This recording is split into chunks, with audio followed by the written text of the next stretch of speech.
Welcome to The Scoop, brought to you by Full Tilt Poker. I'm Diego Cordovez. Adam Schoenfeld is on assignment, traveling overseas. Today we've got a special guest, Linda Johnson. She's been involved in every facet of poker, and besides being a really strong player who's won a World Series of Poker bracelet and played all the games at high stakes, she's been one of the founders of the PPA, the TDA, and knows everything there is to know about poker. Should be fun. So you won a bracelet in razz, but is it safe to say that if Chinese poker were a regular event at the World Series, you'd have like as many bracelets as Doyle or Johnny Chan or someone? I think that Chinese poker is definitely one of my best games, and I would love to see more tournaments. There is going to be one coming up at Commerce that I'm planning to play in. Oh, is that right? Yes, it's coming up in February, so I'll be there. People don't know. People don't realize that, first of all, high stakes players love Chinese poker.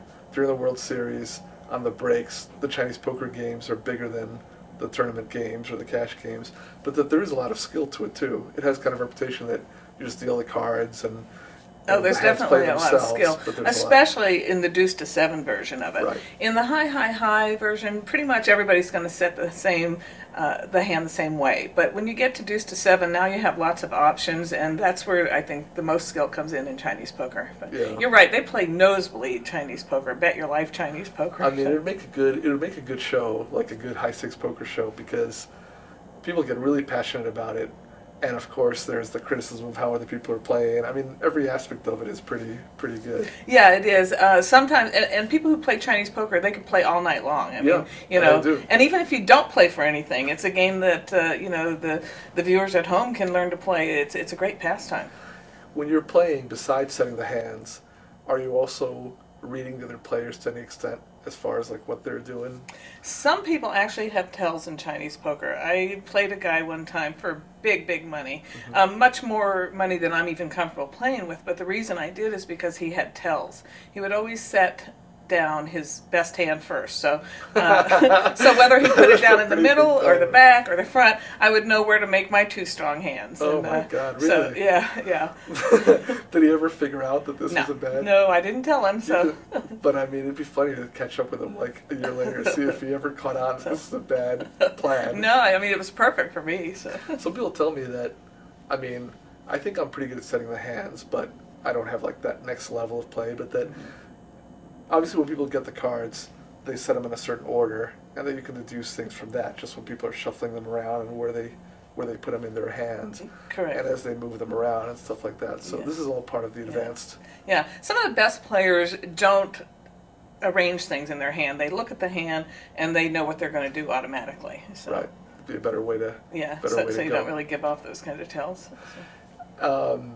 Rez is another game that has a reputation for just being more of a card-catching game, but there's so much more to it, and that's where you won your bracelet. I always say, razz is kind of like, I compare it with topless dancer. It's what's up top that counts, so it's what's exposed that counts. You might have absolute air in the hole, but, you're showing a 2, 3, 4. It's very hard for them to be calling. So. You've got to know how to play your board against someone else. Absolutely. So. I mean, we talked about this a little bit before, but people don't realize that what a good player you are. I don't want to kill your action by saying that, but you've played all the games for a while, and you don't play a lot of the big tournaments, but especially in mixed games, you've played at the relatively high levels and done well. I love all the games, and I think to be a well-rounded poker player, you have to be able to play different things. You might go into a card room and you see that in this particular game, there's 8 people who make their living there, but you look over and there may be a different version of game, different type of game, and so it's helpful for me to be able to sit down into any game that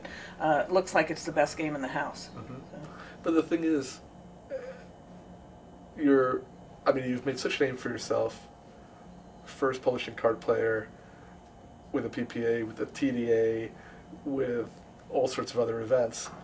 Do you think some people don't realize that you actually play as well? Some people don't. It's funny, and I even teach. I teach WPT boot camp,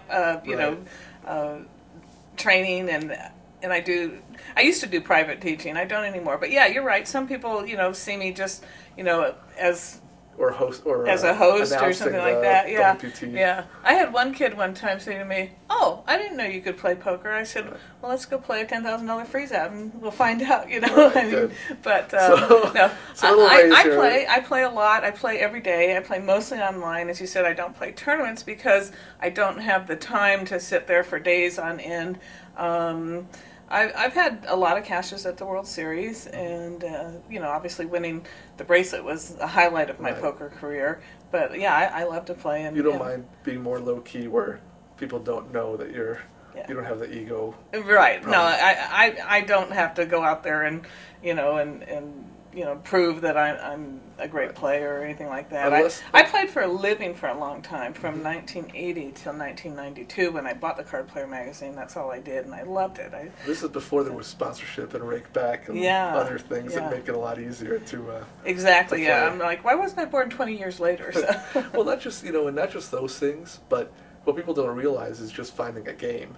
I mean, the one thing, even without any sponsorships or rakebacks and all these other things, the mere fact that you have a selection of every game at every limit is a huge deal, Oh, as yeah. opposed to just you've got to make do with whatever. Right. It's so different today than it used to be. It's so different, you know. I mean, when I first started playing, the big game in town was 10-20 Hold'em, and Right. and it was played at the Golden Nugget with a 50-cent ante and a 5-5 blind, and that was what people strove to Right. get to that limit, you know. And Right. today, you know, you can find $10,000 tournaments every day almost, and Yeah. it's just crazy what's happened. It's exciting, and it's fun to see. Like last night, I watched a TV show, a new one, Bank of Hollywood, and Vanessa Russo was on there as a judge, and it's fun to see how the poker players are really becoming names, you know, outside of just poker. It's a crazy, Yeah, very crazy exciting thing, time. obviously. Now, even with all the different things you've done, maybe the one that'll have like the longest legacy is actually founding the Tournament Directors Association, the TDA, where it seems inconceivable now, but there was almost no rule standardization. There were no player behavior penalties. A lot of things we take for granted actually were formalized by the TDA. That's So when it first came on, it had a huge impact. You've kept revising. I mean, are there still things now that are changing and that are going to have a big impact on the game? There is. The TDA was formed by Matt Savage and Jan Fisher, Dave Lamb, and I.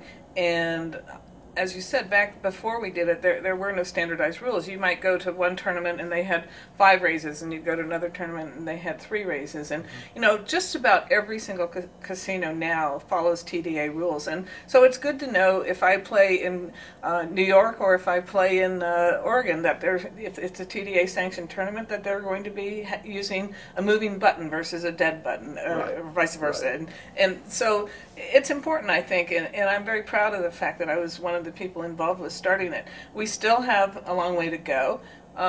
We are talking about possibly starting a certification program for tournament directors. We do have it all online right now at pokertda.com.